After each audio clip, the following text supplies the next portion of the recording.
전 뭐 그 콘서트라는 것을 말은 많이 들었지만 참석해 본 일도 없고 제가 또 해본 일도 없습니다. 그래서 이 일반적인 그런 경향에 맞지 않을지 모르지만은 저는 오늘 뭐 저 나름대로 그냥 제 동창적인 그냥 제 하고 싶은 얘기를 하는 시간을 갖는 거로 그렇게 하겠습니다. 그저 양해해 주시면 감사하겠습니다. 먼저 우리 그 황우석 재경 동문회장 등 그 집행부, 편찬부 위원들이 오늘 우리가 보인 바와 같이 이런 훌륭한 이 민족 대창 참관을 발견하고 또 오늘 이 모임을 준비하느라고도 참 수고를 많이 하셨습니다. 그 점에 대해서 감사의 말씀을 드립니다. 또 오늘 참석자 중에는 제가 이제 살다 보니까 제가 제일 연장자인 것 같습니다. 저보다 나이 많은 분은 없어요. 참 벌써가 아니다 벌써 그렇게 됐습니다. 그래서 그래서 이제 옛날 지나간 얘기를 하다가 보니까 또 지나간 얘기를 처음에는 제 개인적인 사항을 가지고 하다 보니까 또 듣기에 따라서는 어떤 그 저항감을 느끼실 분도 있을 수 있다고 생각이 됩니다. 그 점을 양해를 해 주시기 바랍니다. 그래서 이제 옛날 얘기를 한다고 제가 하다가 보니까 저희 아버지 얘기를 먼저 합니다. 제 아버지는 1911년생입니다. 그리고 지고 공립고등학교를 졸업하시고 그 뒤에 일정시대에 지법면사무소 면석이 그리고 해방 후에는 지법면사무소 부면장을 하셨습니다. 그런데 저희 아버님은 1학년부터 6학년까지 매년 우등상을 받았습니다. 그 우등상 처음 받은 것이 1학년 때 1924년입니다. 그러면 지금 100년이 넘었습니다. 그리고 그때 받은 그 우등상장을 이 어른이 그대로 다 남겨놓고 가시고 그 뒤에 저희 아버님은 1949년 6.25 전해에 제 국민학교 2학년 때 돌아가셨습니다만은 참 그런 걸 남겨두시고 또 저도 그것을 버리질 않았습니다. 그래서 지금 우등상이라 그래가지고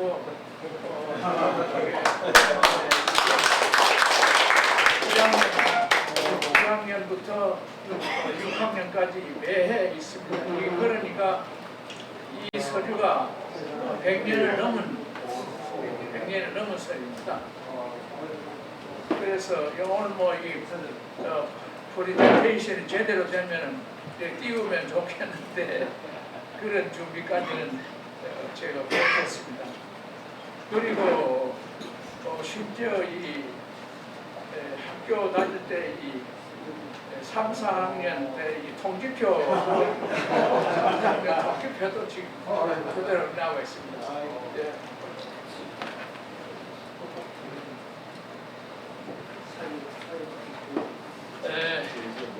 그리고 아까 말씀드린 대로 이 6.25 전해에 돌아가셨기 때문에 그 뒤에 저희들은 이제 삼남매가 편모스라에서 이렇게 심하게 표현하면 죽을 고생을 다 하면서 학교 다니고 양육됐다고 그래 생각이 됩니다.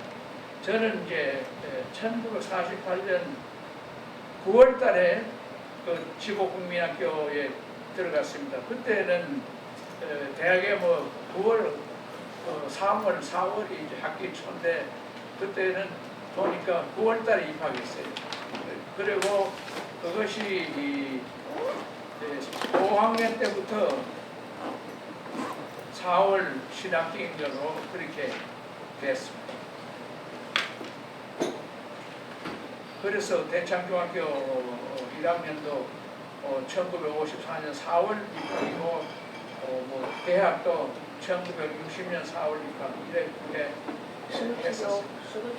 그래서 그 제가 입학한 거는 아버님이 이제 그 부면장으로 있을 때 학교를 넣어가지고 6살 때, 만 6살 때 들어가서 아무 철이 없었습니다. 그래서 그런지 제가 처음 1학년 첫 학기에는 그 반에서 19등을 했습니다. 그 뒤에 2학년 때, 2학기 때는 이제 7등으로 오르고 그래 해서 국민학교 1년부터 6학년까지 계속 그 우등상을 받았습니다.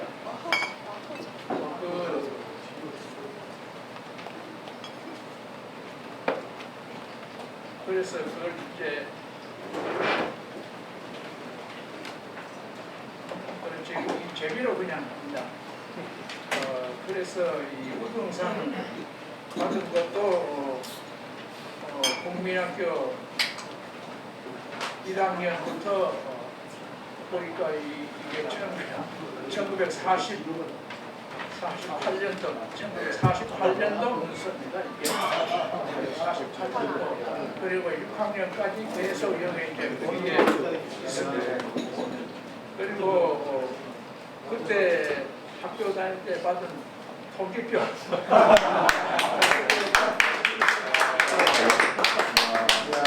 이제 다 있습니다. 하나도 없어지지 않고 또 국민학교 3학년 때 시험지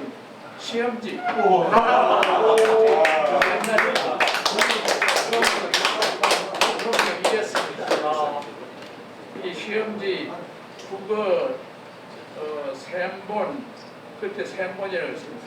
그리고 사생 그래가지고 이런 이제 받고 이렇게 점수 받고 하고 이거는 어째 이게 없어지지 않고 보관돼 있어서 그래서 이거를 한번 보여드려야 되겠다 해서 가지고 나왔습니다.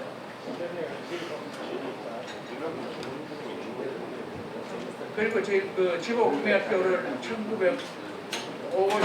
1954년도에 48년도에 나가서 54년도에 졸업하고 이제 대창중학교에 입학을 했는데 그때 우리 학생들에서 일부 공립인 예천중학을 간 사람도 있고 저는 뭐 무슨 이유인지 자원 대창중학이 좋다 해서 지방을 해서 결국 대창 가족이 되게 된 겁니다.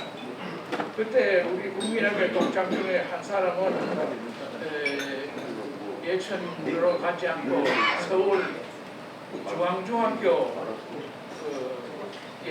지도 장터에서 정비소를 하는 그 부잣집 아들입니다. 그래서 이제 그 사람은 서울 중앙중학교를 가고 그 뒤에 중앙고등학교를 거쳐서 나중에 이 사람도 서울 법대에 입학했을 때 내하고 같이 입학해서 그런 있었고 제가 이제 중학교 다닐 때는 그때 학교 운영이 어려웠는지 공납금을 굉장히 독촉을 많이 했습니다. 그래서 집으로 쫓겨간 사람도 많이 있고 그랬었는데 그러다가 저는 이제 또 그때 이제 전 학년 1등이 아니면 특대생만 이제 수업료 공납금 면제가 되고 2등은 우대생이라고 반밖에 면제가 안 됐어요. 그때는 중학교 다닐 때는 제가 1등을 못했습니다. 2등을 해가지고 그것도 그 박한내느라고 또 애를 먹고 그랬던 그런 기억이 납니다. 그래서 고등학교 갈 때는 뭐 여러 가지 생각을 했지만 가장 형편상 그냥 대창고등학교로 또 올라가기로 하고 그때 중학교 1, 2등이 또 고등학교도 또 1, 2등으로 올라가서 입학시험 성적도 1, 2등 그 순서로 성적이 나왔습니다. 그러나 입학한 이후에는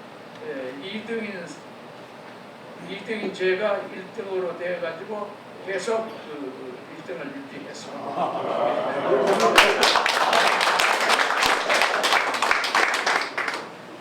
그리고 중학교 때 그 한 사람, 동생 한 사람은 그 경북 사대 부고에 입학을 했습니다.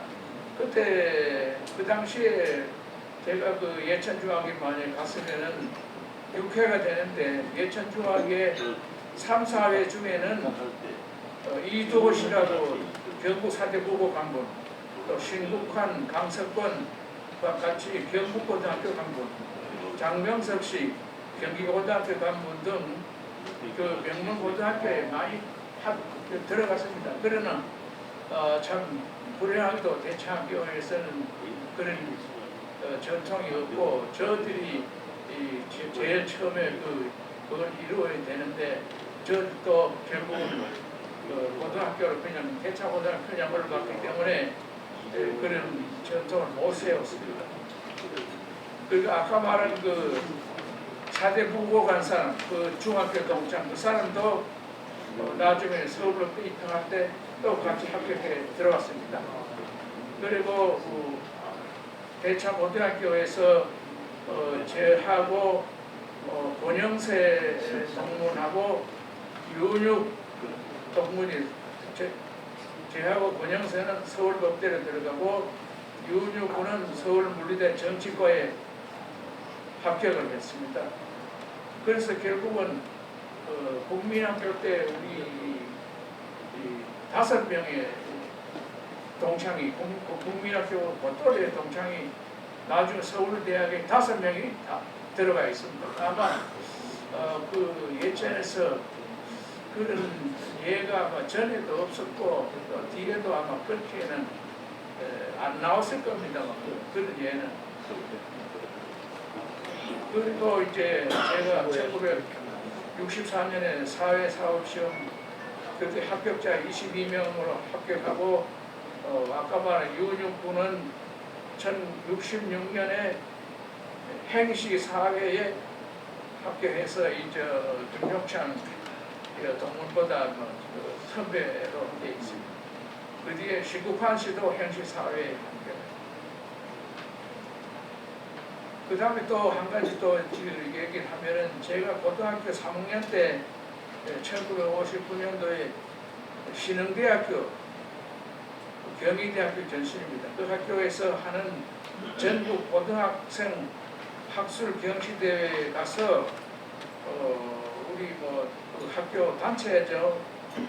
가는 학교도 있고 대창학교에서는 권영세 동문하고 저하고 둘이가 그게 지망을 해서 시험을 보았는데 저는 이제 개인 종합 6등, 과목 입상 2개, 권영세 동문은 과목 입상 2개를 해서 그때 그 서울에서 돌아온 다음에 전 교생이 예천 시내를 시가 행진을 했다는 그런 기억이 있습니다. 아마 그런 예가 아마 그런 기억이 없을 거예요.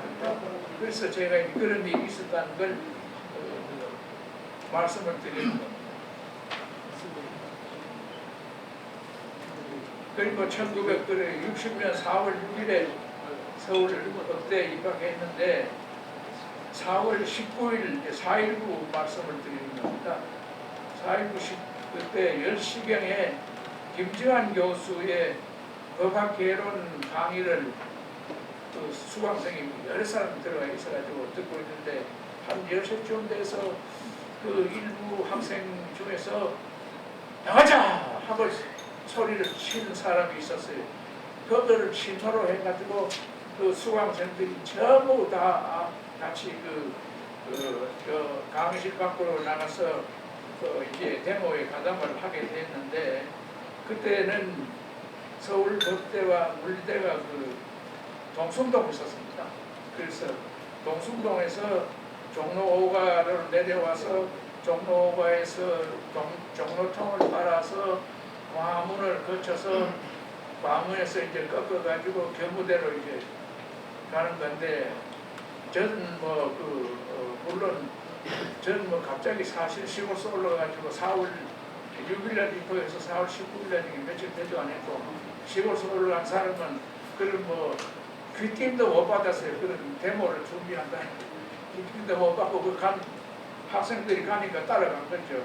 그래 해가지고 그때 마침 저는 이제 경무대 근방에 청운동이라고 있습니다. 청운동 아마 아시는 분 아시죠? 청운동에 예천 출신 국회의원, 그 당시에 정재원 국회 풍양면 삼각 출신입니다. 이분 댁이 거기 있었는데, 그 집 고3 고등학교 3학년 아들 제가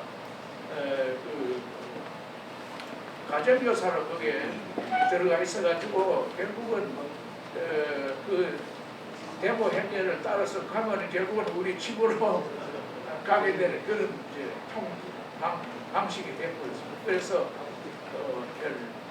별 일은 없었습니다.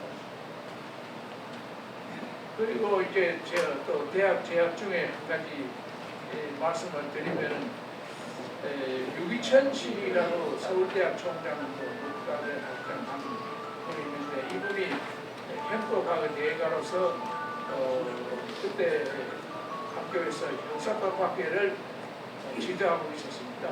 그 형사법학회가 주최하는 형사법 토론회에 유기천 씨가 출제한 케이스 문제에 대해서 해답을 논문으로 제출하고, 그 논문이 이제 유기천 교수에 의해서 통과된 사람이 토론회에 나와서 토론을 하는 그런 형식으로 진행됐는데, 그때 참 시골서 올라간 제가 발표상 1등을 한 적이 있습니다. 이거는 별로 내가 크게 자랑하고 안 다녀가지고 아마 잘 처음 들으셨을 거예요. 그리고 이제 아까 말한 대로 1964년도에 사실이 합격한 다음에 사법대학원 입소해서 2년의 수료를 받고 67년 3월 31일에 육군 법무관으로 입대해서 전후방 사단에 근무하다가 68년 12월 달에 외무부대에 파월됐습니다. 제가 파월 영사라는 걸 아마 또 모르는 분이 많을 거예요. 파월돼가지고 10개월 근무하고 참 무사히 이제 그것도 참 위험한 일이 많이 좀 있었는데, 심지어 그 장교 숙소에 제가 자는 옆방에 다른 경리 장교가 자고 있는데, 그 경리 장교한테 돈을 꾼 사병이 그 사감으로 경리 장교 방에 수류탄을 쏴놨어요. 그런데 그러니까 그게 제가 바로 옆방이니까 나중에 보니까 그 수류탄 파편이 내 장군이 머리 위로 지나갔더라고요. 그런 식의 위험을 거치면서 파월 근무를 했습니다. 그래서 파월 근무 때문에 이제 국가 유공자가 돼가지고 지금도 보훈처하고 구청 이런 데서 시청 이런 데서 매달 지금 돈이 상당한 금액이 나오고 있습니다. 그리고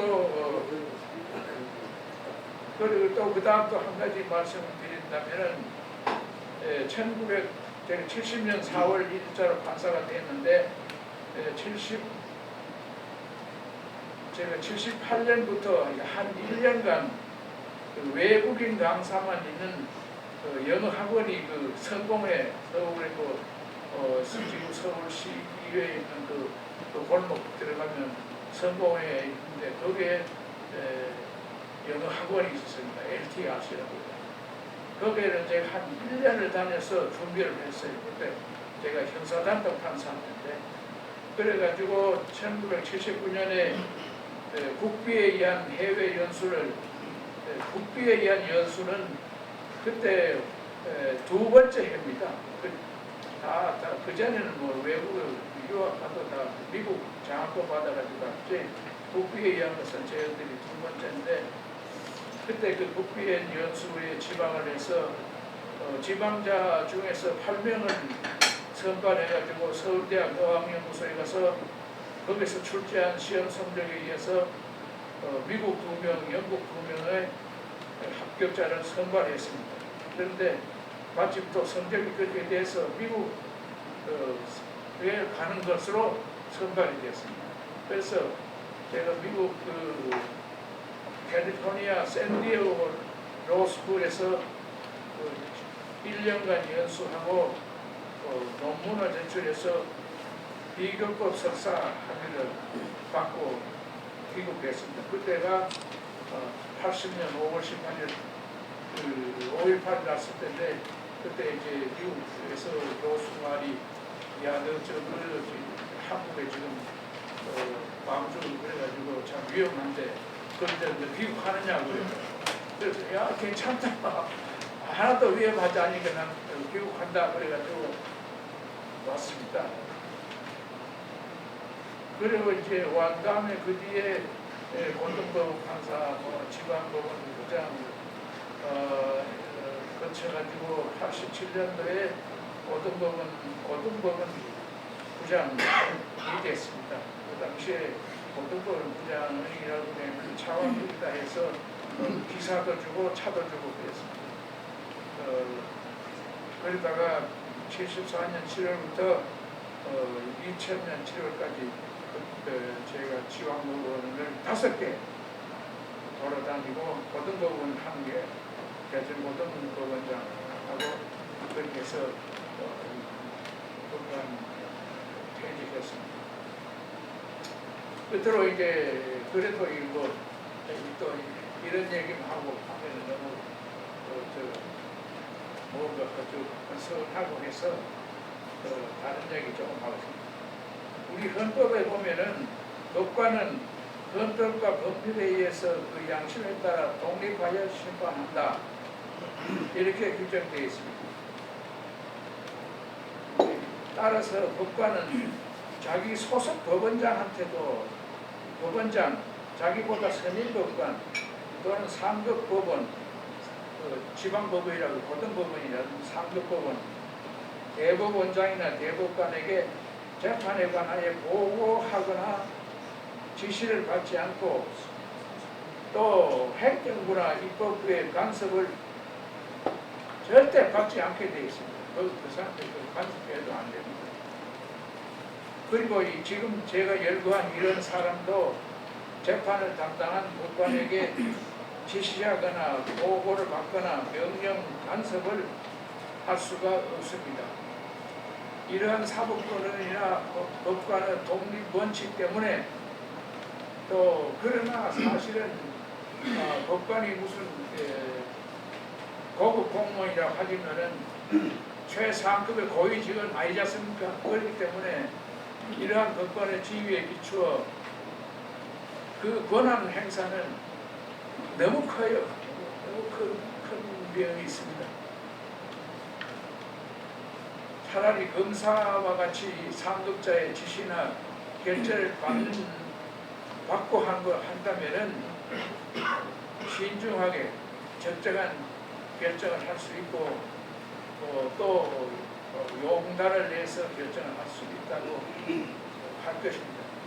그러나 1인의 영장 전담 판사에게 가령 대선 후보자나 당대표의 구속 여부에 관한 결정을 할 권한을 부여하는 것은 국가적으로 너무나 큰 영향을 미치는 결정을 혼자 하는 것이 되고 너무 큰 권한을 혼자 행사하는 것이 되어서 그 권한 행사를 적절하게 하지 했다고 했느냐 안 했느냐에 관해서 그 견해가 다를 수가 있고 또 일부 국민들한테서는 선복을 못 갖고 이런 일이 생기지 않느냐 참 그런 것이 그런 중대한 일을 한 사람한테 해가지고 네가 결정해라 하는 것은 이게 참 안 맞아요.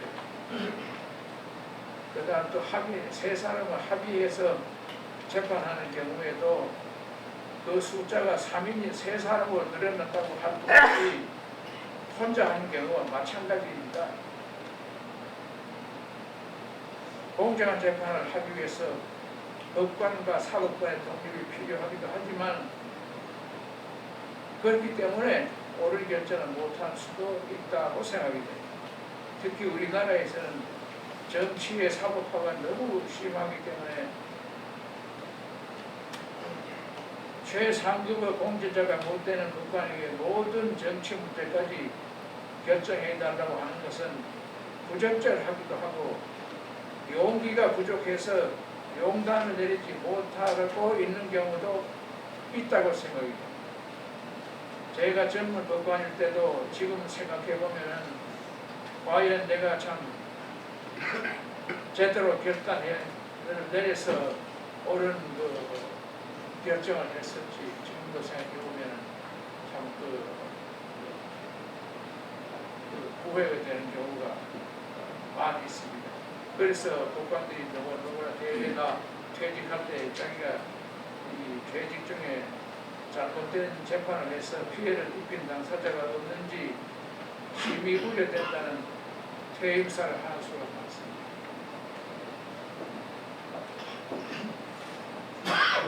오늘날 법관들이 권한이 너무 커서 이를 제대로 감당하고 있는지 제 선배로서 걱정되는 바가 많습니다. 더구나 무슨 법연구원이 하여 이념적으로 치우쳐 있는 법관의 경우에는 그 재판을 믿기가 어려울 수 있습니다. 또 법관도 투표에 의해서 후보자에 대한 참고를 표시하지만은 재판은 그하고 관계없이 그 참고와 관계없이 결론을 내어야 합니다.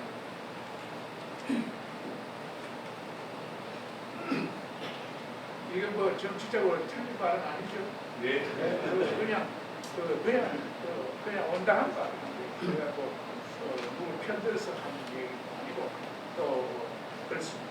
그리고 헌법 제89조에 보면은 국무회의 심의사항으로 검찰총장의 임명이 들어가 있습니다.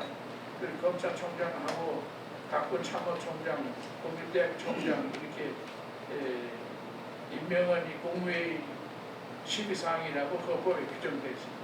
그러니까 검찰총장이라는 것이 이만큼 중요하고 그 직위가 장관급 이상으로서 이 중요한 자리다. 그리고 이런 자리가 있다 하는 것을 표시하는 것이고 또 헌법 제12조에 보면은 체포, 구속, 압수수색에는 검사의 신청에 의해서 법관의 영장을 받아야 한다고 규정되어 있습니다. 이와 같이 헌법에 검찰총장과 검사라는 일의 직위가 규정되어 있는데 헌법을 개정하지 않고 이런 검사의 직위를 해제할 수 없다고 생각이 됩니다. 검사한테 수사권을 박탈하고 공소권만 행사해라 하는 것은 그런 사람한테 검사가 직명을 부여해야 하는 것이 그게 타당한지 그런 생각이 들고 그리고 우리가 보다시피 어느 지역을 가든지 법원과 함께 검찰청이 같이 이렇게 붙어 있습니다. 그리고 옛날 일정시대에는 이 법원 건물에 들어가서 정문 들어가서 오른쪽은 법원, 왼쪽은 검찰청 이렇게 있다가 그 뒤에 검찰의 인원이 규모가 커지면서 검찰청을 따로 지어가지고 독립했는데 다음 그것도 이제 한 군에다가 법원이 있고 검찰청이 있고 또 오른쪽은 법원, 왼쪽은 검찰청 이런 식으로 되어 있습니다. 지금 어느 도, 시도에 그렇게 안 되어 있습니까? 그래 만약에 검찰청을 뭐 사실상 없애는 거나 마찬가지라면은 그 건물 다 뭐 했을 거예요. 참. 그것도 걱정이더라고요. 그 어째를 할 거지. 거기다가 중수청을 보낼 것인지 참 그런 생각이 듭니다. 그래서